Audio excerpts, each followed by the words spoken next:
السلام علیکم ورحمۃ اللہ وبرکاتہ۔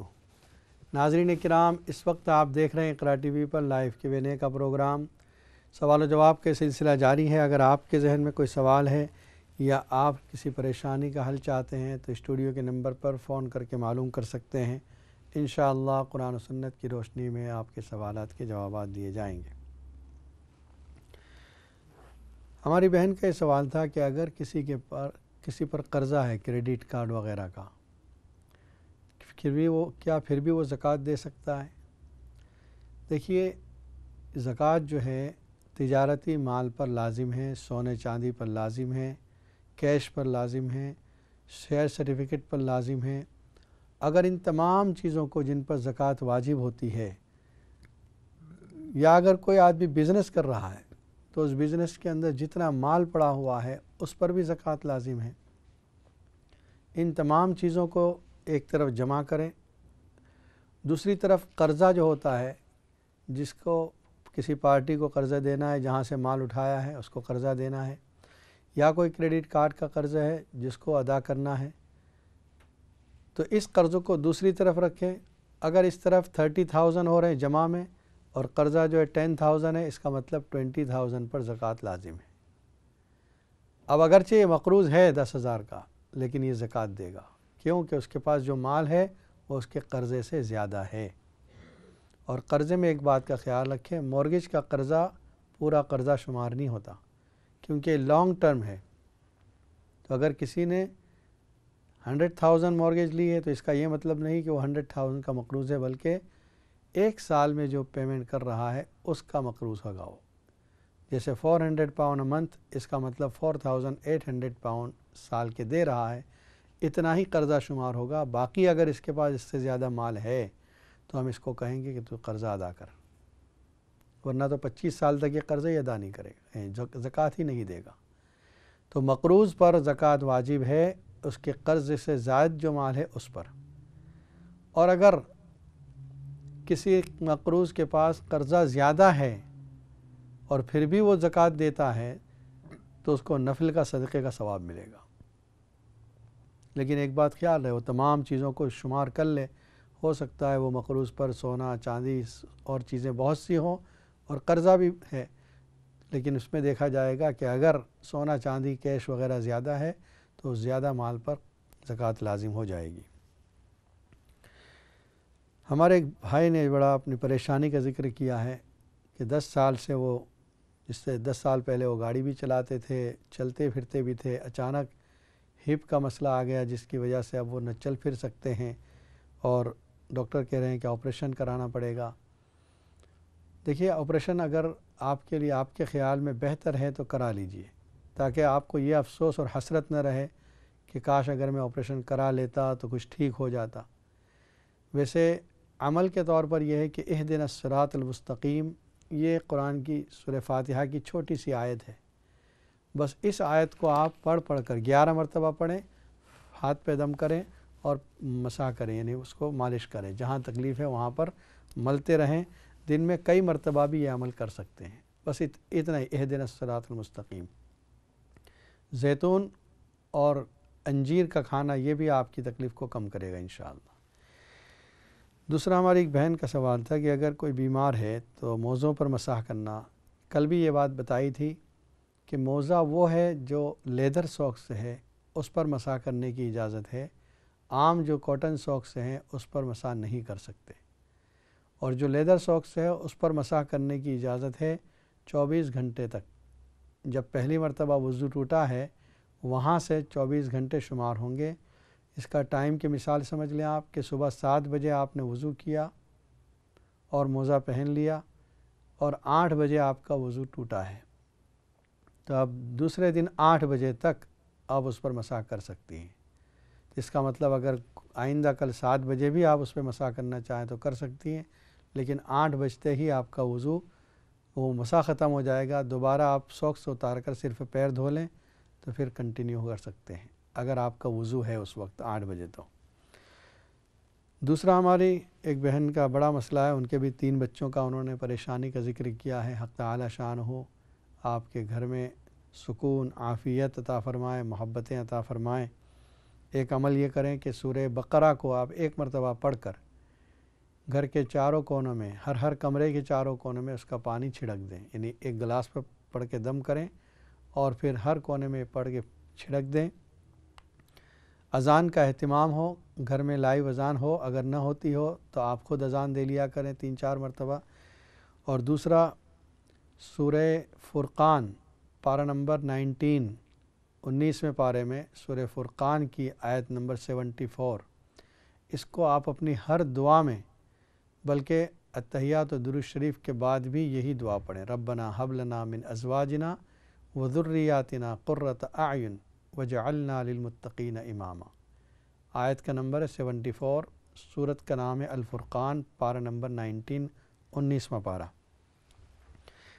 یہ روزانہ عمل کرتی رہیں ہر نماز کے بعد، اور دعا بھی کرتی رہیں۔ گھر میں جو کھانا پکاتی ہیں اس پر اہدنا الصراط المستقیم پڑھ کے 11 مرتبہ دم کریں، 11 مرتبہ پڑھ کے دم کریں تو انشاءاللہ آپ کے گھر کی تمام پریشانیاں دور ہوگی۔ اور دعا بھی کرتے ہیں کہ آپ کے بچوں کو اللہ تعالی ہدایت عطا فرمائے اور آپ کے گھر میں عافیت عطا فرمائے۔ ناظرین کرام، اس وقت آپ دیکھ رہے ہیں اقرا ٹی وی پر لائیو Q&A کا پروگرام، اور سوال و جواب کا سلسلہ جاری ہے۔ اگر آپ کے ذہن میں کوئی سوال ہے، آپ بھی اسٹوڈیو کے نمبر پر فون کر کے معلوم کر سکتے ہیں۔ انشاءاللہ قرآن و سنت کی روشنی میں آپ کے سوالات کے جوابات دیے جائیں گے۔ سورہ اعراف میں جو اس کے بعد آیت ہے، اس میں اللہ تعالیٰ توحید کی دعوت دے رہے ہیں۔ هو الذی خلقکم من نفس واحدہ وخلق منها زوجها ليسكن إليها فلما تغشاها حملت حملا خفيفا فمرت به فلما أثقلت دعوا الله ربهما لئن آتيتنا صالحا لنكونن من الشاكرين۔ حضرت آدم اور حضرت حوا علیہ السلام کو اللہ نے اپنی قدرت سے پیدا فرمایا۔ آدم علیہ السلام کو مٹی کا پتلا بنایا اور اس میں روح پھونکی۔ یہ اللہ کی قدرت۔ خلقہ من تراب ثم قال له کن فیکون، مٹی سے بنایا اور پھر کہہ دیا ہو جا، ہو گیا۔ اور پھر حوا علیہ السلام کو بغیر ماں کے آدم علیہ السلام کی بائیں پسلی سے نکالا۔ یہ بھی اللہ کی قدرت۔ اس قدرت کا تقاضا یہ ہے کہ اب آدم اور حوا کی جتنی اولاد ہیں ان سب کو اللہ کا شکر ماننا چاہیے، اللہ کی عبادت کرنی چاہیے اور اللہ ہی کے آگے جھکنا چاہیے۔ لیکن کیا ہوا؟ اب معاملہ آگے کا ذکر فرماتے ہیں۔ اچھا، یہ بات اللہ نے یہاں بھی ایک پوائنٹ کی ذکر فرمائی کہ اللہ نے خلقکم من نفس واحدہ، ایک جان سے پیدا کیا تم کو، یعنی آدم علیہ السلام، وخلق منہا زوجہا، اور ان سے ان کی بیوی کو پیدا کیا، لیسکن الیہا، تاکہ سکون حاصل کریں۔ تو سکون کسی بھی مرد کو، چاہے اس کے پاس مال و دولت ہو، چاہے اس کے پاس بنگلہ گاڑی ہو، سکون اس وقت ملے گا جب اس کے پاس بیوی ہو۔ اگر بیوی نہیں تو آدمی مسکین ہے، بے سکون ہے، اس کے پاس سکون نہیں ہے، چاہے دنیا کی ہر نعمت موجود ہو۔ فلما تغشاہا، اب آگے اللہ فرماتے ہیں انسانوں کا کیا حال ہو گیا۔ فلما تغشاہا حملت حملا خفیفا فمرت بھی، جب مرد عورت سے قریب ہوا اور اس کو حمل قرار پایا اور اس حمل کو لے کر وہ چلنے لگی، فلما اثقلت، جب وہ بوجھل ہو گئی، دعوا اللہ ربہما، ان دونوں نے، مرد نے عورت نے، دعا کی، لئن آتیتنا صالحا لنکونن من الشاکرین، اے اللہ اگر آپ ہم کو ایک نیک بندہ دیں گے، اولاد دیں گے، ہم شکر ادا کریں گے۔ فلما آتاہما صالحا، جب اللہ نے ان کو اولاد عطا فرمائی، جعل لہ شرکاء فیما آتاہما، اللہ ان دونوں نے اللہ کے ساتھ کسی کو شریک ٹھہرا دیا اس میں۔ یعنی جب اللہ نے اولاد دی تو اب کسی اور کے آگے جھکا رہے ہیں اس کو، خود کسی اور کا احسان مان رہے ہیں۔ ہم تو فلاں بابا کے پاس گئے تھے اس لیے اولاد ہوئی، ہم تو فلاں کے، اب تو اس کا نام وہ رکھیں گے جو ان کا دیا ہوا ہے۔ اللہ کا نام، اللہ کا پسندیدہ نام، نبی صلی اللہ علیہ وسلم کا پسندیدہ نام نہیں رکھیں گے۔ تو یہ کیا ہے؟ اللہ تعالیٰ کی انعامات کی ناشکری ہے۔ اللہ کے انعام کی شکر و قدر تو یہ تھی اللہ کے آگے جھکتے، اللہ کی اطاعت کرتے، اللہ کا شکر ادا کرتے کہ اللہ تو نے اولاد عطا فرمائی، لیکن جب اولاد دے دی تو اب دوسروں کا شکر ادا کر رہے ہیں۔ فتعالی اللہ عما یشرکون، اللہ کی ذات تو بلند و برتر ہے ان چیزوں سے جس کو یہ شریک ٹھہرا رہے ہیں۔ اب اس واقعے میں اس آیت کے نیچے بعض دوسرے واقعات بھی کسی نے لکھ دیے، لیکن اس کا اعتبار نہیں کہ آدم اور حوا علیہ السلام کو جب حمل قرار، حضرت حوا کو حمل قرار پایا تو انہوں نے دعا کی کہ ہم اے اللہ شکر ادا کریں گے، اور پھر جب بچہ پیدا ہوا تو شیطان نے یہ کہا کہ اس کا نام حارث رکھنا۔ یہ سب روایتیں جو ہے اس معاملے میں صحیح نہیں ہے۔ صحیح یہ ہے کہ عام بندے کے بارے میں اللہ تعالیٰ فرماتے ہیں کہ ہونا ہی چاہیے۔ آیت کا شروع حصہ آدم اور حوا علیہ السلام کے بارے میں، اور اس کے بعد عام انسانوں کی حالت بیان کی ہے کہ جب ان کے یہاں اولاد نہیں ہوتی تو اللہ کو یاد کرتے ہیں، اور جب اللہ تعالیٰ اولاد دیتے ہیں تو پھر اس میں شرک کر دیتے ہیں، مشرکانہ نام رکھ دیتے ہیں۔ نام رکھنے کے بارے میں ہمارے ہاں ایک عام ٹرینڈ یہ چل پڑا ہے کہ بس کوئی نیا نام رکھیں گے۔ سوچئے 1400 سال سے، یعنی نبی اکرم صلی اللہ علیہ وسلم سے لے کر آج تک کتنے ہزار، کتنے لاکھ، کتنے ملین، کتنے بلین انسان پیدا ہو چکے، اور مسلمانوں کی تعداد کتنی زیادہ ہے۔ اب آپ کہاں سے نیا نام لائیں گے؟ ایسا نام جو 1400 سال میں کسی کا نہ ہوا ہو۔ کچھ لوگ یہ کرتے ہیں کہ قرآن سامنے رکھ دیتے ہیں اور جب کھولتے ہیں تو اس میں جو سامنے کوئی لفظ آتا ہے وہ نام رکھ لیتے ہیں۔ یہ بھی طریقہ صحیح نہیں ہے۔ کچھ ایسے نام بھی ہیں جو قرآن مجید کے اندر الفاظ تو ہیں لیکن آپ اس کو نام نہیں رکھ سکتے۔ جسے گزشتہ ہفتے ایک صاحب نے پوچھا کہ میں نمل نام رکھ سکتا ہوں کہ نہیں۔ نمل کے معنی ہوتے ہیں چیونٹی، آنٹ۔ اب یہ ہم چیونٹی کسی کو پکاریں گے؟ کسی کو آنٹ نام رکھنا کوئی پسند کرے گا؟ ایک کیڑے کا نام ہے جو باریک سا کیڑا ہے، نمل۔ اس کے نام کی صورت اس لیے ہے کہ حضرت سلیمان علیہ السلام نے اس کے بولنے کی آواز سن لی۔ یہ ان کا معجزہ تھا کہ اس چیونٹی کے بولنے کی آواز بھی سلیمان علیہ السلام نے دور سے سنی۔ جب ان کا لشکر جا رہا تھا دور سے سن لی، کہا ٹھہر جاؤ، آواز یہ آ رہی ہے۔ تو پھر انہوں نے پوچھا انفال نام رکھ سکتے کہ نہیں؟ انفال کا مطلب ہوتا ہے مال غنیمت، جو جنگ کے بعد حاصل ہوا مال غنیمت، اس کو انفال کہتے ہیں۔ نفل کی جمع ہے، ایکسٹرا باؤنٹی جسے ہم کہہ سکتے ہیں۔ تو یہ بھی نام نہیں رکھ سکتے۔ ایسے ایسے نام اگرچہ لفظ قرآن کا ہے لیکن کیا آپ اس کا نام رکھیں گے؟ بقرہ بھی سورت کا نام ہے، بقرہ کے معنی گائے۔ اسی طرح الفیل بھی سورت کا نام ہے، الفیل کے معنی ہاتھی۔ اس طرح کے بھی الفاظ تو قرآن میں ہیں، تو آپ اس کے نام نہیں رکھیں گے۔ نام رکھنے کا ایک بات یاد رکھیں، فرمایا نبی اکرم صلی اللہ علیہ وسلم نے احب الاسماء الی اللہ عبد اللہ و عبد الرحمن۔ اللہ کے نزدیک سب سے پسندیدہ نام عبد اللہ اور عبد الرحمن۔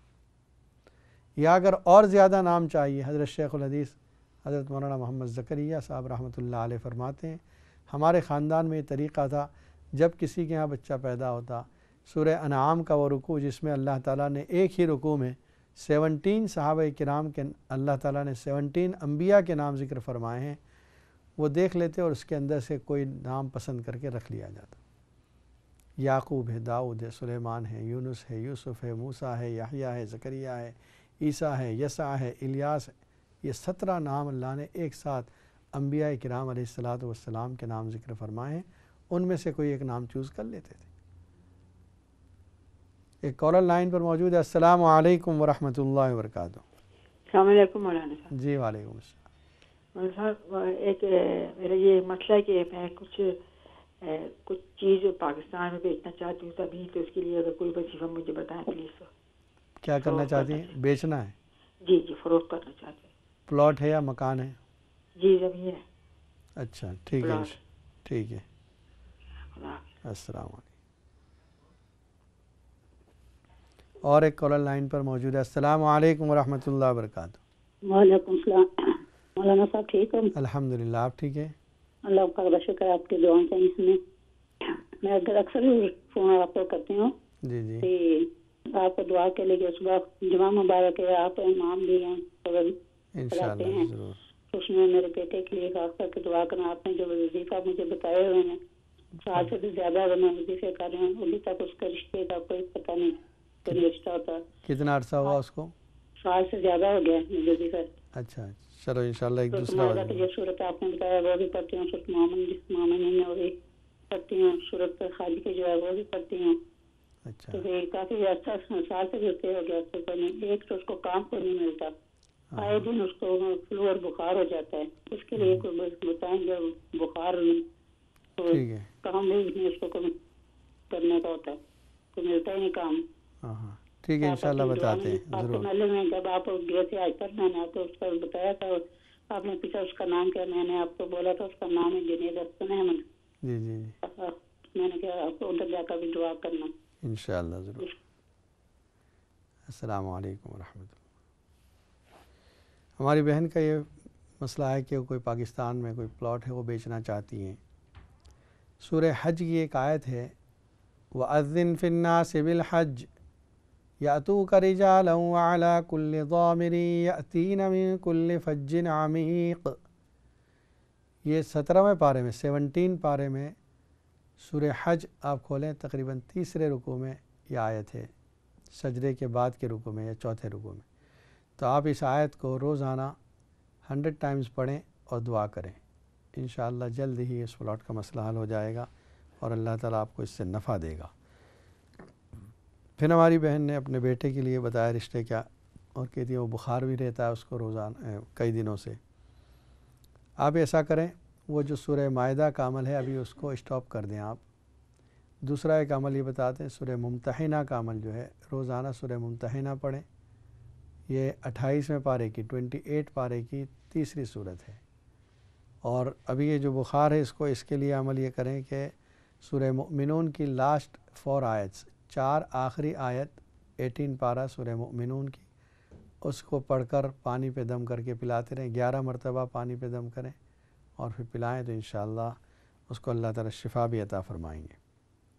نمازوں کی پابندی خود بھی کریں, اس سے بھی کروائیں.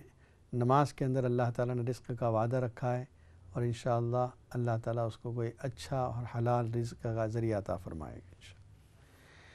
ناظرین کرام, جو گفتگو چل رہی ہے سورہ اعراف کے بارے میں, اس میں اللہ تعالیٰ نے توحید کی دعوت دی ہے اور آگے فرمایا فَلَمَّا آتَاهُمَا صَالِحًا جَعَلَ لَهُ شُرَكَاءَ فِيمَا آتَاهُمَا فَتَعَالَى اللَّهُ عَمَّا يُشْرِكُونَ أَيُشْرِكُونَ مَا لَا يَخْلُقُ شَيْئًا وَهُمْ يُخْلَقُونَ.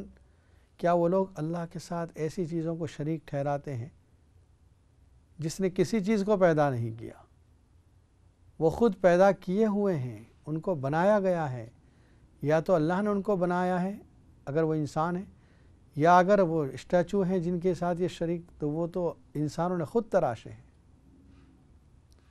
وَلَا يَسْتَطِيعُونَ لَهُمْ نَصْرًا وَلَا أَنفُسَهُمْ يَنصُرُونَ. اور یہ کسی کی مدد نہیں کر سکتے بلکہ خود اپنی ذات کی بھی مدد نہیں کر سکتے.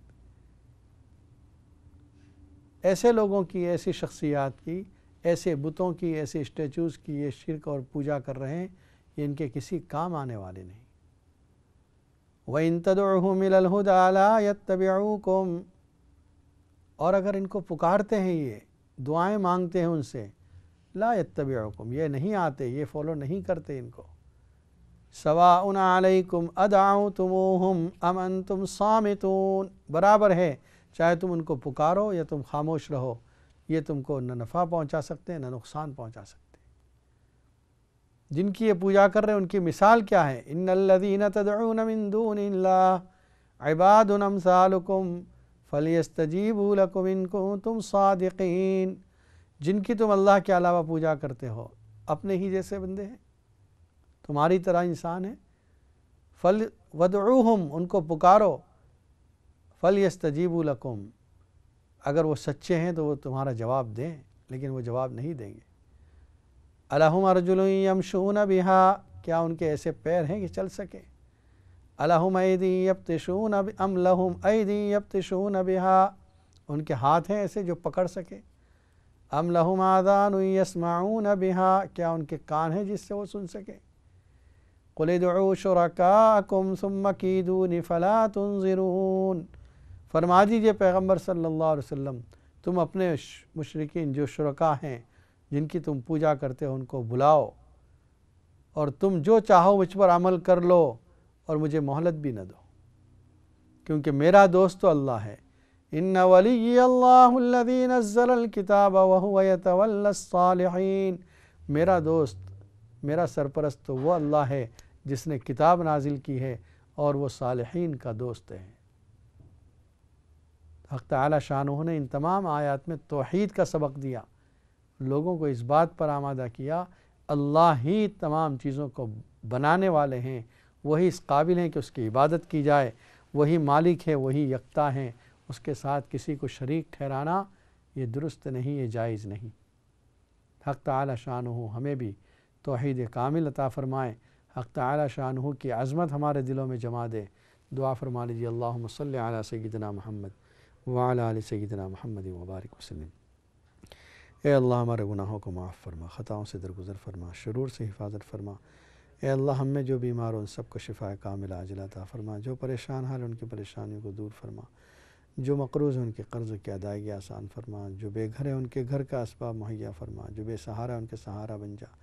اے اللہ جن لوگوں نے دعاؤں کے لیے کہا ہے ان کے جائز مقاصد میں کامیابی عطا فرما، جو بے نکاح ہیں ان کے نکاح آسان فرما، جو بے اولاد ان کو اولاد صالح نصیب فرما، جن کے اولاد نافرمان ہیں ان کے اولاد کو مطیع اور فرما بردار بنا دے، ہر گھر میں سکون عافیت نصیب فرما، ہر اولاد کو ماں باپ کا اور ہر ماں باپ کو اولاد کا حق ادا کرنے کی توفیق نصیب فرما، ہر شوہر کے دل میں بیوی کی اور ہر بیوی کے دل میں شوہر کی محبت جما دیجیے۔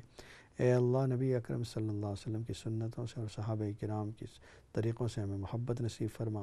نبی اکرم صلی اللہ علیہ وسلم نے جتنی خیر کی دعائیں مانگی ہمارے حق میں مقدر فرما، جتنے شرور سے پناہ مانگی ہماری اس سے حفاظت فرما، ہماری دعاؤں کو محض اپنے فضل و کرم سے نبی صلی اللہ علیہ وسلم کے صدقے میں قبول فرما۔ سبحان ربک رب العزت عما یصفون وسلام علی المرسلین والحمد للہ رب العالمین۔ السلام علیکم ورحمۃ اللہ وبرکاتہ۔